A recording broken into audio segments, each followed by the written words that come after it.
Aunty, আমি এই বাড়ির বৌমা। ভগবান আর অগ্নিকে সাক্ষী রেখে আমার আর প্রেমের বিয়ে হয়েছে। আমি প্রেমের স্ত্রী হই, এই পরিবারটা আমারও। আর প্রেমের স্ত্রী হওয়ার সূত্রে এখন থেকে আমি এই বাড়িতেই থাকবো।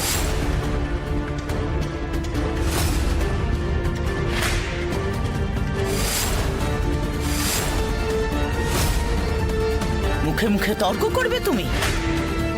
শেষবার তোমাকে আমি বোঝাচ্ছি, বেরিয়ে যাও আমার বাড়ি থেকে এক্ষুনি, এই মুহূর্তে। কিন্তু আপনি কোন অধিকারে আমায় বার করে দিচ্ছেন আন্টি? যেমন আপনিও এই বাড়ির বৌমা, তেমনি আমিও এই বাড়ির বৌমা।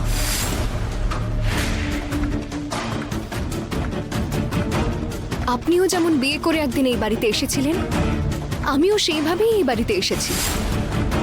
যেমন ভাবে এই পুরো বাড়িতে আপনার অধিকার রয়েছে, সেভাবেই এই বাড়িতে থাকার অধিকার আমারও আছে।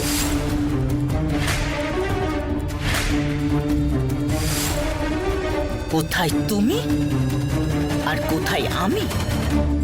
আমি এই পরিবারটাকে গুছিয়ে তুলেছি, সারাটা জীবন দিয়েছে এই পরিবারটাকে সুন্দর করে তুলতে। আর তুমি তোমার তুলনা আমার সঙ্গে করছো? ক্ষমা করবেন আন্টি, কারণ যে কাজটা একসময় আপনি করেছিলেন সেটা এখন আমাকে করতে হবে। যেমন ভাবে এই বাড়ির বৌমা হওয়ার কর্তব্য আপনি পালন করেছিলেন, এখন সেটা আমার করার দায়িত্ব।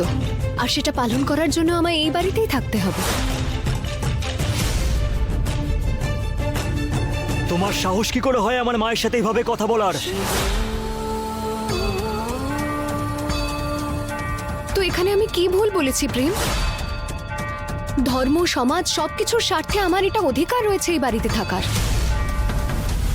আর এই অধিকার আমার থেকে কেউ কেড়ে নিতে পারবে না, তুমিও নয় প্রেম।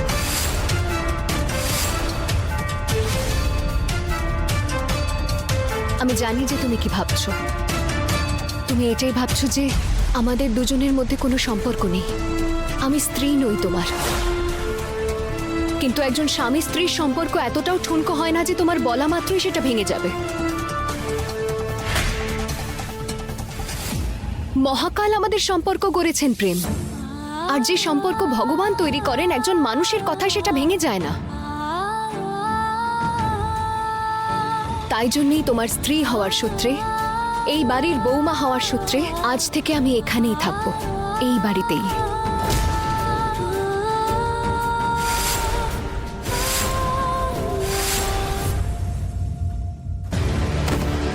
মা! আন্টি! মা, তুমি ঠিক আছো তো? কাকিমা, মাকে ওষুধ দেওয়ার সময় হয়ে গেছে, তুমি প্লিজ ওনাকে ভেতরে নিয়ে যাও। হ্যাঁ,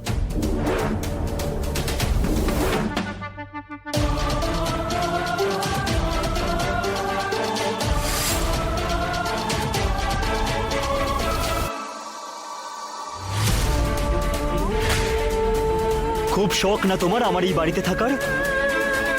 তাহলে নিজের শখ পূরণ করো, কিন্তু একটা কথা শুনে রাখো, 4 দিনের অতিথি তুমি। যে স্ত্রী হওয়ার অধিকারে তুমি এই বাড়িতে থাকছো না, খুব তাড়াতাড়ি আমি সেই অধিকার তোমার থেকে কেড়ে নেব। আর তোমার চোখের সামনে আমি তপস্যাকে বিয়ে করব।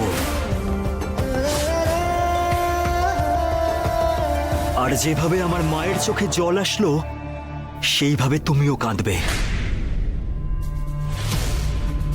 প্রেম কথা দিল তোমাকে।